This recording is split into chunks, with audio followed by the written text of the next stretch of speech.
dramma familiare di Loria con la bimba di 18 mesi travolta dal trattorino tagliaerba. Il papà iscritto nel registro degli indagati per lesioni colpose gravissime. Si valuta la posizione della madre, salvata la gamba della piccola. Avvocatura trevigiana in lutto per l'improvvisa morte del legale Antonio Campion, stroncato questa mattina da un malore. Aveva 44 anni. Il ricordo del presidente dell'Ordine degli Avvocati. Ladri in azione alla Perisciò, ex dogane indagano polizia e carabinieri. Ci sarebbero stati più episodi con delle collanine strappate di dosso da alcuni giovani. Ai nostri microfoni una vittima.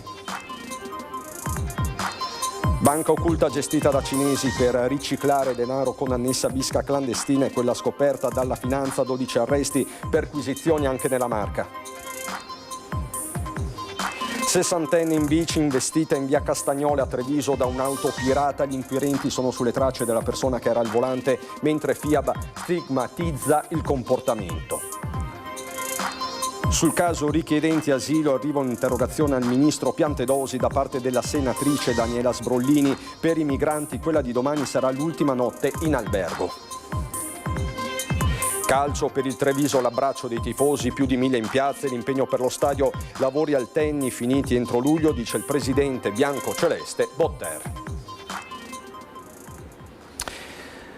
Bentrovati, buonasera telespettatrici, telespettatori di Antenna 3, tanti i fatti di cui dobbiamo darvi conto in questa edizione trevigiana dei nostri telegiornali. Dicevamo i fatti, non possiamo non iniziare da un aggiornamento sul dramma familiare di Loria con la bimba di 18 mesi travolta dal trattorino tagliaerba guidato dal padre. L'uomo si trova ufficialmente indagato per lesioni colpose gravissime, il suo nome è stato iscritto nel registro degli indagati. Si valuta la posizione della madre per omessa custodia. La prognosi intanto della piccola resta riservata. Da una parte le indagini dei carabinieri, dall'altro gli sforzi dei sanitari. Si muove almeno su due piani la vicenda della bimba travolta dal trattorino tagliaerba guidato dal papà 31enne, che ora si trova iscritto nel registro degli indagati per lesioni colpose gravissime. Un atto, quello dell'iscrizione, avvenuto a sua garanzia, con il pubblico ministero che potrà chiedere al GIP la nomina di un curatore per presentare la denuncia, trattandosi di un reato non procedibile d'ufficio. La procura trevigiana sta valutando anche la posizione della madre, 29 anni. Nel suo caso l'ipotesi è quella di un'eventuale omessa custodia. Resta ovviamente sotto sequestro il mezzo. Si devono ricostruire gli istanti che hanno preceduto l'incidente, cosa sia successo nel giardino dell'abitazione tra i campi di Ramon di Loria in un sabato che doveva essere di tranquillità domestica. La bimba che gioca accanto alla mamma, il papà impegnato nel taglio dell'erba, poi quella retromarcia con la figlioletta rimasta travolta. Passaggi giuridico-legali definiti dovuti dagli inquirenti, con la piccola ancora ricoverata in pediatria intensiva pediatrica a Padova e sottoposta a una serie di interventi chirurgici d'urgenza. Uno in particolare avrebbe permesso di salvarle la gamba. Il quadro resta delicato, la prognosi riservata, ma sembrano affacciarsi segnali di speranza. Ma c'è un ulteriore piano, un terzo, quello psicologico. Lascerei tutte quelle che sono le riflessioni relative al campo del penale, del giuridico in una fase successiva. Mai nella pratica clinica il dolore cura. Quindi, siccome siamo in una fase in cui la bambina deve essere curata in modo particolare, io sono dell'idea che non ha nessun senso aggiungere dell'ulteriore dolore. È quindi una questione di priorità per Mirko Casteller, psicoterapeuta castellano. La sua è una riflessione amara. Nessun giudice può infliggere una condanna peggiore di quello che la vita ha già riservato per questi genitori.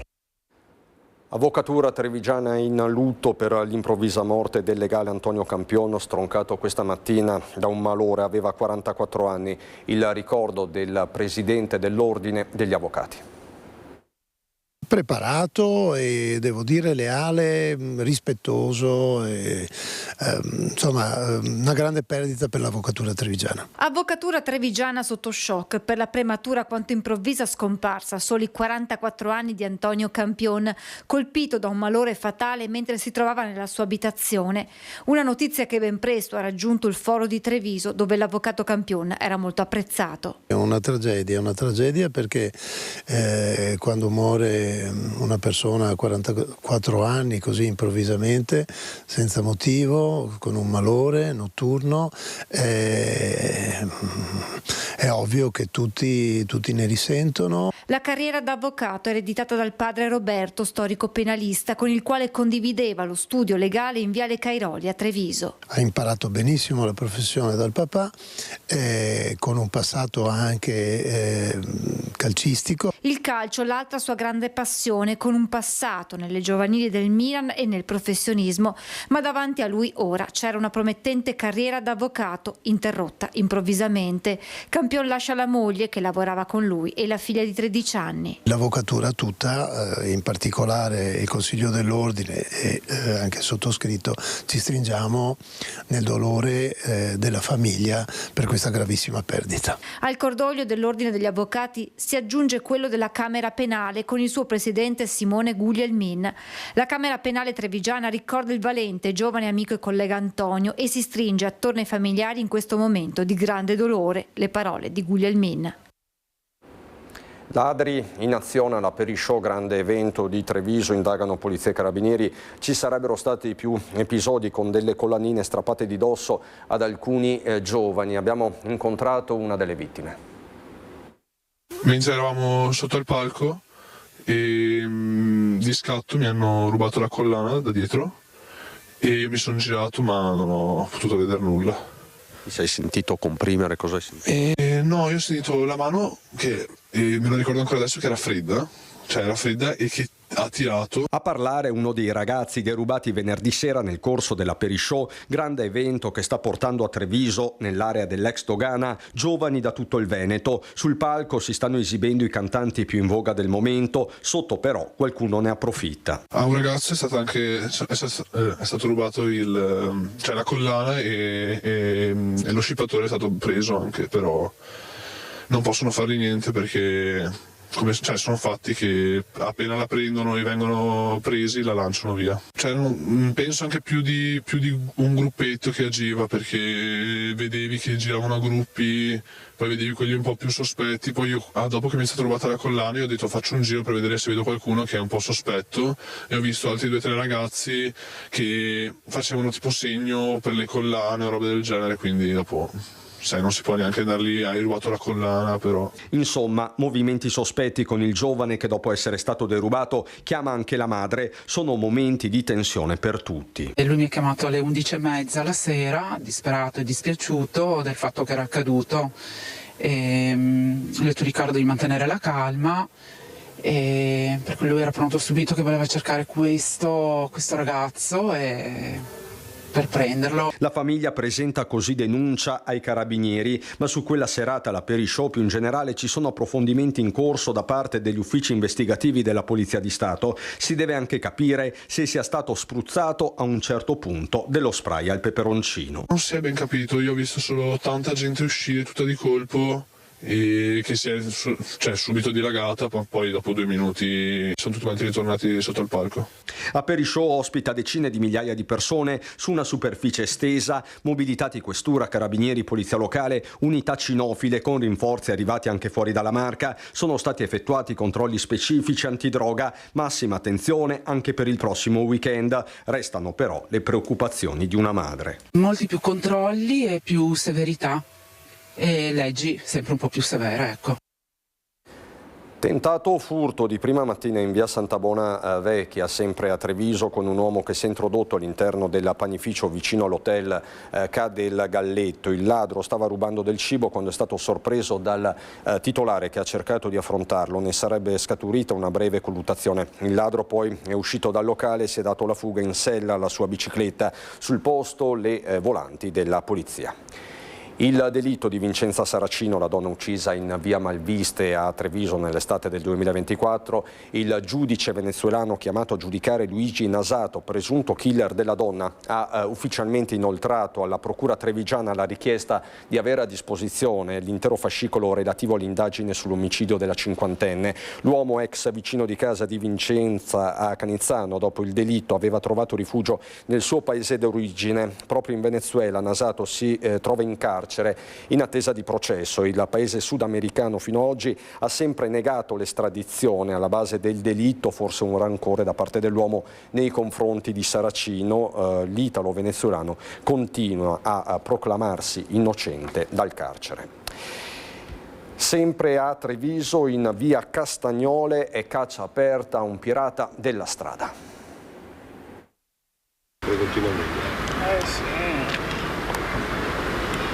In via Castagnole, all'incrocio con via Ragazzi del 99, restano ancora diversi frammenti dell'auto che ha travolto una donna in sella alla sua bicicletta nella prima serata di sabato sera. E mentre si apre la caccia all'autista pirata, la FIAB trevigiana stigmatizza il comportamento della persona che era alla guida, che invece di fermarsi e prestare soccorso ha accelerato per dileguarsi. Quello che è successo sabato a Monigo è inaccettabile per due motivi. Il primo è che erano le 19, quindi c'era il sole, non c'erano problemi di visibilità. Il secondo è che è successo in una zona residenziale. Quindi massima solidarietà alla signora che ha subito lo scontro da parte nostra, della Federazione Italiana Ambiente e Bicicletta, e chiaramente la massima condanna per il pessimo gesto dell'automobilista che non si è fermato a soccorrere la persona. Per la sessantenne rimasta ferita a terra, davvero miracolata come garantisce qualcuno, solo un grande spavento e molteplici contusioni. Soccorsa da residenti e vicini, sarebbe già stata dimessa dal cafoncello, distrutta invece la bici. Il o la pirata avrebbero comunque le ore contate. Per gli inquirenti non solo sono disponibili pezzi di carrozzeria dell'auto, ma anche alcune immagini di videosorveglianza, oltre a quelle delle dashcam delle auto che seguivano. Un residente racconta che sarebbe stato anche preso il numero di targa e conferma che su quel tratto dove la ciclabile deve essere conclusa si corre troppo. Qui il traffico è notevole e oltretutto corrono come disperati e quindi bisogna fare molta attenzione. Il presidente di FIAB vuole però porre l'accento sul fatto che non sono le strade ad essere insicure, ma i comportamenti scorretti di chi ha le mani sul volante. Noi ribadiamo che le strade possono essere migliorate, ma di per sé non sono pericolose. Quello che è pericoloso è la mancanza di rispetto con cui vengono utilizzate dalle persone ogni giorno. Quindi il nostro appello è di avere massimo rispetto per se stessi e per tutte le persone che abbiamo intorno quando siamo in strada. Banca occulta gestita da cinesi per riciclare denaro con annessa bisca clandestina, è quella scoperta dalla finanza nella zona industriale di Padova. 12 arresti, 17 le misure cautelari eseguite, confiscati beni per 40 milioni di euro. Le perquisizioni riguardano anche la marca trevigiana, si indaga per evasione fiscale, fatture false, usura e riciclaggio. Sul caso richiedenti asilo arriva un'interrogazione al ministro Piantedosi da parte della senatrice Daniela Sbrollini, un caso che continua a dividere. La novità dell'ultima ora è che la senatrice vicentina di Italia Viva Daniela Sbrollini ha presentato un'interrogazione parlamentare al ministro dell'Interno Piantedosi sul caso dei richiedenti asilo sgomberati dai parcheggi cittadini. I giovani erano finiti, alcuni ad Oderzo dove avevano trovato condizioni igieniche disastrose, altri avevano dormito sotto i portici in città e infine erano entrati in hotel, ma solo per una settimana grazie al gesto di un benefattore. Proprio per questi il tempo sta scadendo. Mercoledì mattina infatti gli 8 che hanno beneficiato di un letto e di una doccia in una stanza d'albergo, se non ci saranno novità, torneranno a fare sit-in davanti alla prefettura. Chiedono un lavoro e una casa, una vita dignitosa, mentre Mirella Tuzzato, che in questi giorni si è fatta da tramite, lamenta di non essere stata aiutata da nessuno. Una telefonata di qualcuno, anche di un'associazione, che mi avesse detto: Mirella, posso aiutarti in qualche maniera? Visto che questi ragazzi erano a Monastiere, alcuni lavorano anche, andavo a prenderli alla sera, alle 11, li portavo per vedere se avevo bisogno di qualcosa. Fuffa! tutto silenzio, grandi parole, stati generali, convegni, tavoli. Speriamo questa sera o che domani sera si partorisca qualcosa. La stessa Tuzzato racconta che ha trovato lavoro ad almeno 6 di questi ragazzi, ma la situazione di marginalità ora è destinata ad esplodere nuovamente se qualcosa non cambierà. Sotto traccia c'è del movimento, che implica però una regia più alta. La città intanto si è mossa in un gesto di solidarietà molto più ampio, anche artigiani, industriali, enti di categoria si sono mossi, i sindacati, e quindi in realtà adesso spetta al sindaco fare un po' da regia pubblica per cercare di trovare una soluzione. I problemi sul tavolo sono 2, tenere pulito il parcheggio e trovare una casa a chi non ce l'ha. Il primo problema il sindaco l'ha risolto, rimane sul tavolo quello più grande e più importante di dare una casa a ciascuno, perché non è ammissibile che a Treviso si debba dormire per strada. Si tratta ora di dare una risposta definitiva, senza dover sempre ricorrere al benefattore di turno. Non si può neanche pretendere che allunghi questo gesto di solidarietà, è stato chiaramente un moto di humana pietas e quindi ci sta, ma non si può andare di soluzioni temporanee in soluzioni temporanee, non si può vivere di solidarietà e beneficenza, bisogna trovare una soluzione strutturale che sia per sempre. Nell'interrogazione Sbrollini chiede proprio al Ministro quali soluzioni intenda adottare per ampliare l'offerta di accoglienza temporanea e di avviare un monitoraggio nazionale sui casi dei senza dimora regolarmente presenti nel territorio nazionale.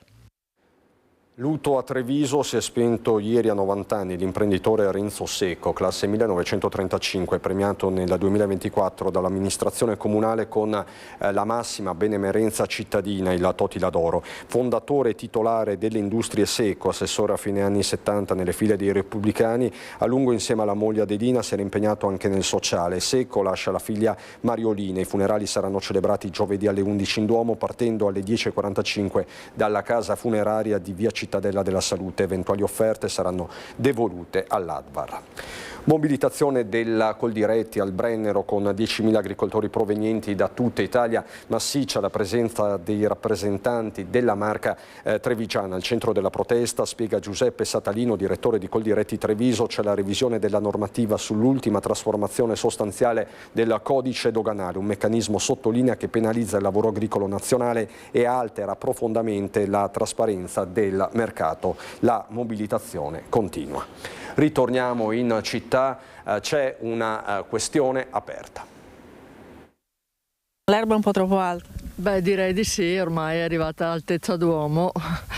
Io ci passo tutti i giorni, però sarebbe, cioè la ditta che ha la manutenzione dovrebbe provvedere al taglio, insomma, a tenerlo in ordine, perché è un bosco frequentato. Bello anche, è un peccato veramente, insomma, vederlo così.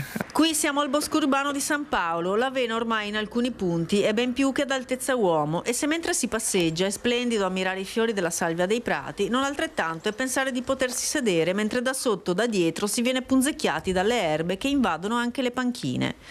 Il consigliere del Partito Democratico, Marco Zabai, ha ricevuto diverse segnalazioni da parte di cittadini di San Pelaio e Santabona e anche del centro, e si rivolge direttamente all'assessore responsabile Alessandro Manera, a cui chiede come mai, nonostante il cambio di ditta, il verde sia trascurato in questo modo, non adeguatamente manutenuto, essendo questo uno dei biglietti da visita della città. Stiamo procedendo a quello che è lo sfalcio di tutta la città. Chiaramente il primo sfalcio è sempre il più problematico, perché non possiamo mettere 50 squadre contemporaneamente, ce ne sono 10 e sono anche aumentate rispetto al passato. Chiaramente abbiamo spostato le squadre in questi giorni perché c'è l'aperishow e c'era la partita di rugby, quindi diciamo la programmazione è stata un po' cambiata, però in questa settimana finiremo tutta la città ed è il primo sfalcio. Ci scusiamo per qualche disagio, però è chiaro che quando si comincia a fare questo lavoro in una città grande come Treviso e con tutte le bellissime caratteristiche a Treviso, qualcuno resta più indietro, qualcuno va più avanti, però siamo sicuri di essere in linea coi tempi. Nessun dubbio sulla bontà del cambio di gestore, passato da Contarina a 3 nuove aziende. Ci sono 3 nuove aziende che fanno 3 lotti diversi, siamo soddisfatti, qualcosa li abbiamo ripresi perché siamo anche noi molto pretenziosi, ci siamo fatti sentire, per esempio sulla raccolta dell'erba dopo lo sfalcio, però hanno capito l'importanza di questo servizio a Treviso e quindi stanno procedendo come richiesto.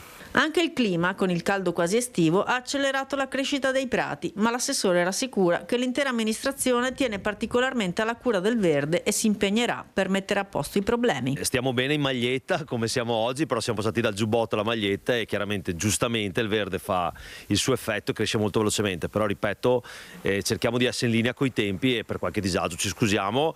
E comunque il verde è sempre pronto a ricevere le segnalazioni, anche io direttamente, ma tutti gli amministratori, perché noi ci teniamo, ci tiene il sindaco, ci tiene la giunta, ci tiene tutto il consiglio comunale. Da Treviso a Spresiano, dove è iniziata ufficialmente la corsa del sindaco uscente Marco Della Pietra, che si candida per il terzo mandato. All'ultimo momento escluso un candidato della sua lista per una irregolarità. A Spresiano si va alle urne con gli stessi schieramenti di 5 anni fa. Marco Della Pietra corre come civico, anche se è sostenuto da Fratelli d'Italia, movimento di cui fa parte. Lega e Forza Italia presentano una propria candidata, il centro-sinistra ha una terza lista e Della Pietra, sindaco uscente, cerca il terzo mandato. Un annuncio parzialmente rovinato dalla notizia che la candidatura di un giovane della lista non è stata accettata, non completata per una svista la procedura di autentificazione della firma.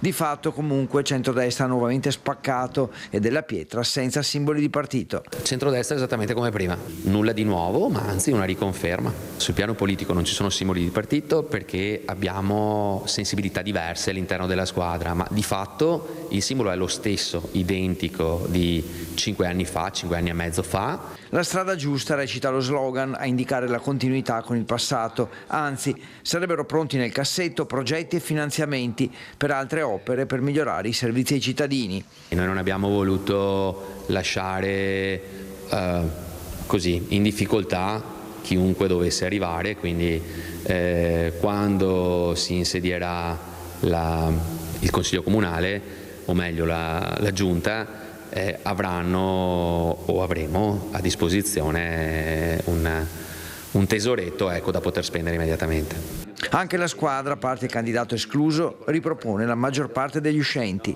La squadra è praticamente per 9/12 quella che abbiamo già in campo, e poi ci sono stati degli innesti nuovi, c'è anche stato qualche ritorno del primo quinquennio, e quindi è una squadra assolutamente eterogenea. Sugli altri candidati nessun giudizio. Della Pietra punta a ripetere il 70% dei consensi. Io giudizi assolutamente non ne do, io giudico me stesso, faccio fatica a giudicare la mia squadra. Sugli avversari è evidente che non mi permetto di dire nulla, e comunque le liste sono 3, sono state accettate tutte e 3, quindi saremo in 3 in questa tornata elettorale. Pubblicità a fra poco.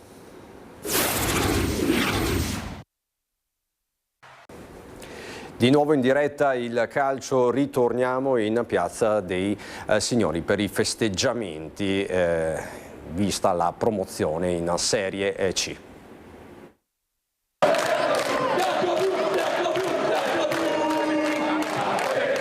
Grande abbraccio in piazza tra la città e i giocatori del Treviso Calcio per festeggiare dopo 13 anni il ritorno nel mondo dei professionisti. Dal 2013 a oggi fra eccellenza e promozione, nel 2007 l'unica volta in A, e ora la società scandisce già i tempi per i lavori allo stadio Tenni con il comune al suo fianco. Ci prenderemo carico una parte noi dei lavori da fare per permetterci di giocare al Tenni in Serie C, quindi inizieremo immediatamente alla fine dell'ultima partita. Siamo poi pronti a partire immediatamente con i lavori, speriamo di concluderli entro luglio e quindi da poter essere già pronti per la Coppa in agosto a giocarla direttamente a Treviso. Non vogliamo ovviamente scaricare tutte le responsabilità e i costi sulla società, quindi noi faremo la nostra parte per farci trovare pronti, perché il Tenni è la casa del Treviso Calcio, è la casa del calcio trevigiano, e quindi insomma il campionato di Serie C ci piacerebbe iniziarlo fin da subito nel nostro stadio. La data di inizio lavori è da definire, perché ora c'era più scudetto, si partirà subito dopo. Vincere è già difficile, farlo con un mese di anticipo non è da tutti, insomma, quindi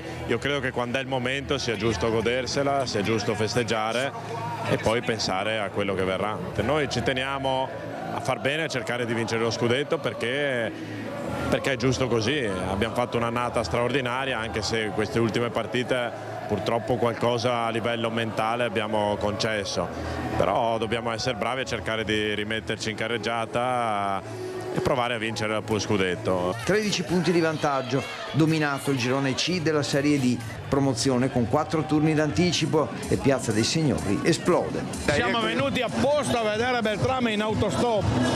No, non è vero, siamo venuti la prima volta che siamo venuti a Treviso. Avere dei tifosi così è davvero speciale. Si fa festa, si mangiano panini, si bevono birrette, gin tonic. Era da un po' di anni che mancava e io sono felicissimo di questo. Proprio mancava in questa città la promozione ed è giusto che sia stato così. È il grande Treviso, l'unico che conta è Treviso. L'unica cosa che c'è nella vita è il Treviso. Federico è il direttore del Treviso, il direttore generale del Treviso, si è impegnato, ci ha messo anima e cuore in questa promozione, quindi lo ringraziamo. Adesso andiamo a Belluno.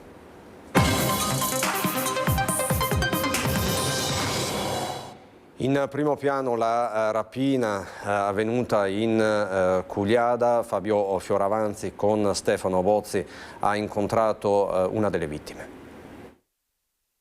Rapina di via Cugliada, emergono nuovi elementi a raccontarceli la stessa vittima dell'aggressione, Anna Paola Marcon. Parlavano un'altra lingua straniera che io non era una lingua gutturale, era una lingua dell'est Europa. I malviventi erano 3, con accento fortemente marcato. Uno teneva in pugno una pistola e ha puntato l'arma contro l'addome della signora Bassani. Uno aveva invece un manganello e comunicavano non si sa con chi utilizzando un walkie-talkie. Sono entrati in casa verso le 23 di venerdì scorso, purtroppo dalla porta principale ancora aperta perché i coniugi Bassani non avevano finito di lavorare con i loro fiori in vista della giornata successiva. Per esempio ieri dovevo fare l'ordine in Olanda e mi veniva da vomitare perché ho detto, ma capisco. Perché faccio che lavorare anche domenica per dare i soldi ai ladri. I malviventi si sono impossessati dei telefoni delle loro vittime, buttandoli in un campo durante la fuga. Hanno prima colpito in volto la donna e poi chiuso entrambi in bagno. Lei, accentuando i suoi effettivi problemi fisici e inventandosi una malattia contagiosa, è riuscita a non farsi legare, potendo così dare l'allarme. I malviventi, reputati dalle vittime come dei professionisti, si sono dileguati con l'incasso della giornata che purtroppo Ivo Bassani non era riuscito a versare in banca e che era consistente, visto che chi acquista fiori al mercato raramente lo fa pagando con il bancomat. I carabinieri sono arrivati alle 3 di mattina, quando ormai era sabato, allertati da persone che, dal retro della villetta, avevano sentito gridare delle richieste di aiuto. Le indagini proseguono, coordinate dall'autorità giudiziaria nel più stretto riserbo. Restiamo a Feltre, dalla Cugliada a Villa Paiera, per il caso delle intossicazioni alla clivet. Villa Paiera, zona industriale, stabilimento della Clivet, oggi le verifiche dovute per quanto accaduto nei giorni scorsi con alcuni dipendenti, alcune decine, che hanno avuto dei disturbi intestinali. Clivet di Feltre, presunti casi di intossicazione di cui non se ne riesce a decifrare l'origine. Una cinquantina di lavoratori hanno accusato malesseri come nausea, crampi addominali e stanchezza. Non si tratterebbe dunque di episodi isolati e alcuni di loro, preoccupati dal persistere dei sintomi, si sono rivolti al pronto soccorso. Abbiamo ricevuto dai responsabili degli stabilimenti delle segnalazioni di un elevato tasso di assenteismo per eventi gastrointestinali e quindi abbiamo pensato, al di là di possibili eventi esterni come il classico virus, di attivare dei controlli interni. L'azienda ha immediatamente attivato le procedure di controllo e profilassi, mettendo sotto osservazione, ma sin qui senza risultati, soprattutto acque e distributori, mentre resta sotto verifica il servizio mensa, ma per avere un risultato saranno necessari alcuni giorni. Abbiamo iniziato con le acque potabili, quindi è stata contattata la SIB di Belluno per verificare se ci fossero state segnalazioni di interruzione della potabilità dell'acqua, ma era negativo. Poi ci siamo mossi sul distributore, la ditta che ci fornisce la distribuzione delle bevande calde, quindi caffè, tè, acqua, eccetera, per verificare con loro lo stato di sanificazione di tutte le apparecchiature, che era stato fatto di recente. E parallelamente abbiamo anche interpellato la Mensa, che è un servizio esterno, non è di Clivet, per appunto attivare il loro protocollo HACCP per eventuali analisi su gli alimenti e sulle superfici di lavoro della mensa. Altra possibilità, quella di un virus entrato dall'esterno, magari veicolato da un portatore sano e poi trasmessosi tra i dipendenti per via aerea. Un controllo è stato disposto anche dall'ULSS 1 Dolomiti. La situazione sembra comunque già in via di rientro. Da Feltre a Belluno per le celebrazioni del 25 aprile. Il 25 aprile ci richiama il valore dell'impegno civile, non un impegno straordinario o eroico, ma quotidiano, concreto, fatto di gesti semplici: partecipare, informarsi, rispettare, contribuire. Libertà, rispetto, partecipazione, la sintesi della riflessione del primo cittadino di Belluno alla celebrazione del 25 aprile che in Piazza dei Martiri si è aperta solennemente con l'alzabandiera e l'inno nazionale.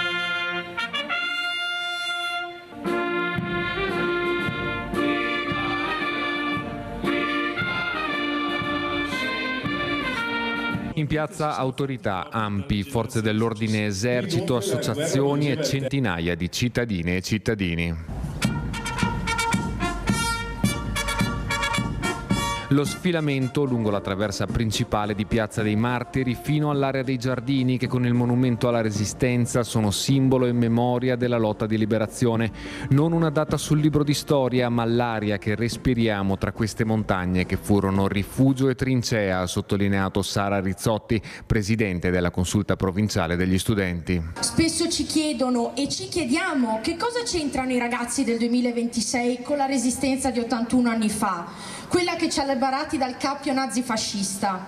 Ebbene, noi c'entriamo perché la libertà non è un traguardo raggiunto una volta e per sempre, ma è un edificio che necessita di manutenzione costante e la prima pietra di questa manutenzione è la conoscenza. Intervento interrotto a più ripetizioni dagli applausi, quello di Rizzotti, puntuale nel ribadire il valore dello studio, atto d'amore verso se stessi e verso quella libertà concessa a un prezzo carissimo. Le ha fatto eco nella locuzione ufficiale Denise Casanova, segretaria generale della CGIL, che ha richiamato l'importanza della conoscenza della storia della fondazione della Repubblica e gli alti valori della nostra Costituzione. Riteniamo che il recente provvedimento dell'Ufficio Scolastico Regionale, teso a ridurre i distacchi dei docenti impegnati negli istituti di ricerca storica della Resistenza e della società contemporanea, sia fortemente sbagliato e lesivo di quella necessaria formazione degli studenti e dei docenti sui valori fondanti la Costituzione e la memoria della Resistenza. Ed è tutto per il nostro notiziario. Subito dopo la sigla c'è il meteo. Buona serata.